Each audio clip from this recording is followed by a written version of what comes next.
My name is Jade Holloway. I'm 29 years old and I run a small but growing event planning company in Nashville, Tennessee. We do corporate events, weddings, fundraisers, the kind of work that keeps you on your feet 16 hours a day and somehow still makes you love what you do. 3 years ago, my brother and his wife stopped talking to me. Not a fight, not a big blow-up. They just stopped. No calls, no texts. Holidays came and went. My birthday. Their kids' birthdays. Nothing. I spent a long time wondering what I did wrong. Then I stopped wondering and started building. Last Thursday, they walked into my office without an appointment. My brother sat down like he owned the chair, and his wife smiled at me like no time had passed at all. Then she slid a folder across my desk and told me I was going to give them 40% of my company. I smiled back. And what I said next, they did not see coming. But let me start from the beginning. Because you need to understand where I came from before you can understand why that moment meant everything. I grew up in a small town in Kentucky, the younger of 2 kids. My brother is 6 years older than me. His name is Marcus. Growing up, Marcus was the one everyone talked about. Smart, charming, good at sports. My parents lit up around him in a way they never quite did around me. I don't say that bitterly. It's just true. I was the quiet one. The one who organized everything and got thanked for nothing. When I was 19, I got a part-time job at a small event company in Louisville. I was supposed to just answer phones, but I couldn't help myself. I started fixing the vendor spreadsheets, reorganizing the booking calendar, suggesting a new pricing structure for off-season events. Within 6 months, the owner put me in charge of client coordination. I worked there for 4 years and learned everything I could. By 23, I had a plan. I wanted to start my own thing. I had a name picked out. I had a logo sketched on a notepad. What I didn't have was money. Marcus had been working in real estate investment by then. He always seemed to have money, or at least he always seemed confident enough that people assumed he did. When I came to him with my business plan, he sat across from me at our parents' kitchen table and read through every page. He asked good questions. He seemed genuinely excited. "You actually have something here, Jade," he said. He looked at his wife, Carrie, who was sitting next to him. She nodded like they had already talked about it. "We want to help," Carrie said. "We can put in the start of capital. Be your silent partners." Silent partners. I remember that exact phrase because of how different it turned out to be from reality. I was grateful. Genuinely. I drafted a simple agreement. They would contribute $18,000 in startup costs and receive 15% of profits for the first 3 years, after which we would renegotiate or they could exit. Nothing complicated. Just a handshake deal formalized on paper. What I didn't know then, what I couldn't have known, was that Marcus had already started talking about my company to other people as though it were his. It started with small things. At a family barbecue a few months after I launched, I overheard him telling our uncle that he had funded the whole operation and that I was handling the day-to-day logistics. Logistics. Like I was a coordinator he had hired. I let it go. It felt petty to correct him in public. Then he started showing up to things. My first big client meeting, a corporate retreat for a healthcare company. Marcus showed up uninvited. He sat in the corner, barely said a word, and afterward told the client that he was the strategic partner behind the company. The client mentioned it to me later, a little confused. "I didn't realize you had a partner," she said. I told her he was a financial backer, not a decision maker. She accepted that. But I felt something shift in me. After that, Marcus started calling more. Not to check in, to give direction. He had opinions about which vendors I should use. He thought I was undercharging for weekend events. He wanted to be CC'd on client emails. When I told him that wasn't part of our agreement, he laughed it off. "Jade, I have a stake in this. I'm just protecting my investment." "Your investment was 15% for 3 years, I said, not a seat at the table. He didn't like that. The real breaking point came 14 months in. I had landed the biggest contract of my career so far. A 3-day product launch event for a regional tech firm, about $80,000 in total billings. I had built that relationship entirely on my own. Months of follow-up, 2 rounds of proposals, a full site visit. When the contract was signed, I called Marcus to let him know, more out of courtesy than anything. 3 days later, he called me back. He said he had spoken to the client directly. He had called them, without telling me, without my permission. I just wanted to introduce myself as your partner, he said. Build the relationship. You don't have a relationship with them, I said. I do. You are not my partner, Marcus. You are a financial backer with a 15% stake in profits. His voice changed. Cold, flat. You wouldn't have gotten off the ground without me. I know, I said, and I'm grateful for that. But that's not the same as ownership. He hung up. 2 weeks later, our parents called me. My mom cried. She said I had embarrassed Marcus, that I had been ungrateful, that he was only trying to help. My dad said I needed to show more respect for the people who believed in me. I tried to explain what actually happened. Neither of them wanted to hear it. After that, Marcus and Carrie stopped returning my calls. Stopped coming to family events when I was there. My parents started scheduling things when I was unavailable. It took me a few months to understand what was happening. They had chosen a version of the story and it wasn't mine. I cried about it. More than I expected to. Not because I needed Marcus's approval, but because I'd actually believed we were building something together. That it was real. Then I dried my eyes and got back to work. The 3 years that followed were the hardest and the best of my life.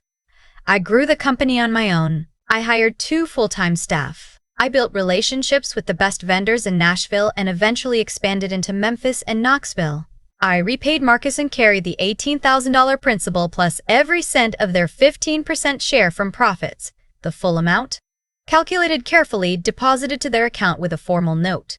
They cashed the check. They didn't respond. By the time I turned 29, I had a client roster that included 4 Fortune 500 regional offices, 2 nonprofit galas per year, and a growing wedding division. My company was not huge, but it was mine, completely, and it was healthy. I had a small staff meeting every Thursday morning. We'd go over the week's events, upcoming contracts, any issues with vendors. It was a routine I loved. It made everything feel grounded. This past Thursday, I was walking back from that meeting when my office manager, a woman named Priya, stopped me in the hallway with a strange look on her face. There are 2 people at the front desk, she said carefully. They say they're your family. Something went very still inside me. Who? A man and a woman. He said he's your brother. I stood there for a moment. Then I said, put them in the small conference room. Give them water. I'll be there in 5 minutes. I walked to my office first. I sat down. I looked out the window at the street below and thought about the last 3 years. Every vendor call, every late night, every time I redid a proposal from scratch because something wasn't right, every holiday I spent alone because going to my parents' house meant running into the silence. Then I stood up, fixed my jacket, and walked down the hall. When I opened the conference room door, Marcus and Carrie were sitting on the same side of the table, shoulder to shoulder. Marcus had aged. He looked tired, actually. Carrie was wearing a polished smile that didn't quite reach her eyes. Jade, Marcus said. You look good. Thank you, I said. I didn't sit down. What are you doing here? Carrie's smile held. We've been hearing a lot of great things about your company. Who from? Marcus cleared his throat. We still have contacts in the industry. I waited. We've been thinking, he said, leaning forward, that it's time to come back in. Formally. As real partners. You were never partners, I said. Carrie's smile faded just slightly. We gave you the foundation, Jade. Without that startup capital, you wouldn't even have a company to run. I said nothing. Marcus reached into the bag he'd brought and pulled out a folder. He slid it across the table with both hands, the way people do when they want to look serious. We've put together a partnership proposal. It's straightforward. We come in at 40% ownership. In exchange, Marcus becomes co-director of business development. I looked at the folder without touching it. You want 40% of a company you haven't been involved in for 3 years. 3 years during which? Carrie said, leaning forward. The groundwork we laid made everything possible. I repaid you, I said, in full, with your profit share and the principal. I sent documentation. Marcus waved his hand. That was the early investment. This is different. This is long-term partnership. No, I said simply. The room got quiet. Marcus straightened in his chair. Jade. His voice dropped the way it used to when we were kids, and he wanted to sound authoritative. We know your biggest client. I looked at him. The Hargrove Group, he said. They're up for renewal next month, aren't they? The Hargrove Group was my anchor client, a regional healthcare network. They accounted for nearly 30% of my annual revenue. We've done business with people on their leadership team, Carrie said softly. For years, one conversation from us, the wrong kind, and that renewal doesn't happen. Marcus opened the folder himself and slid it to the edge of the table closer to me. Or you sign this and we become partners. And that conversation never happens. I looked at my brother. The same brother who used to drive me to soccer practice when I was 11, who once lent me his jacket in the rain because I forgot mine, who sat at my parents' kitchen table and told me I had something real. Then I picked up the folder. I looked at a few pages. I set it back down. All right, I said. Marcus blinked. What? Let's do this properly, I said. If we're talking about a partnership of this size, it needs to be presented to my full team. My operations lead, my legal counsel, my senior account manager. I want everything transparent. Carrie looked relieved. That's very professional of you. I try, I said. Can you come back at 5 o'clock today? I'll have everyone assembled. Marcus looked at Carrie. She nodded slightly. 5 o'clock, he said. We'll be here. I walked them to the lobby. At the door, Marcus turned back. This is going to be good for all of us, he said. We'll see, I said. What Marcus and Carrie did not know, what they had no way of knowing, is that 2 months earlier, I had hired a business attorney named Mr. Holloway to conduct a full review of my company's legal structure ahead of a potential outside investment round. Mr. Holloway is meticulous. During that review, he flagged something I had never thought to investigate. Marcus's original $18,000 had come in part from a joint savings account that he and a former business associate held together. A man named Roy, who Marcus had a falling out with shortly after investing in my company. Roy, it turned out, had quietly filed a civil claim against Marcus 2 years ago related to that account. In the claim, he alleged that Marcus had withdrawn funds from their joint account without consent, including the exact amount Marcus had given me. The case was settled out of court, but the records were public. There was more. Over the past 3 years, Marcus had started 2 other businesses. Both had failed. In the most recent one, he had accepted investment from a silent partner, used a portion of those funds for personal expenses, and had since been issued a formal demand letter by that investor's legal team. I had not gone looking for any of this out of malice. Mr. Holloway found it in the normal course of due diligence. He had presented it to me in a neat folder of his own, sitting now in the locked drawer of my desk. I retrieved that folder after Marcus and Carrie left. Then I made 3 phone calls. At 5 o'clock, my conference room was full. Priya sat near the door, my operations lead. A quiet, sharp woman who had been with me for 2 years, sat across from Marcus. My attorney, Mr. Holloway, sat at the far end of the table with a leather portfolio in front of him. 2 people I introduced simply as colleagues sat to his left. One was a CPA, the other a consultant I had worked with on due diligence matters before. Marcus and Carrie arrived 5 minutes late. Carrie looked around the room and seemed slightly surprised by how many people were there. Marcus recovered quickly, shook hands, smiled at everyone. "Thank you all for making time," he said, like he had called the meeting himself. I let him settle in. Then I spoke.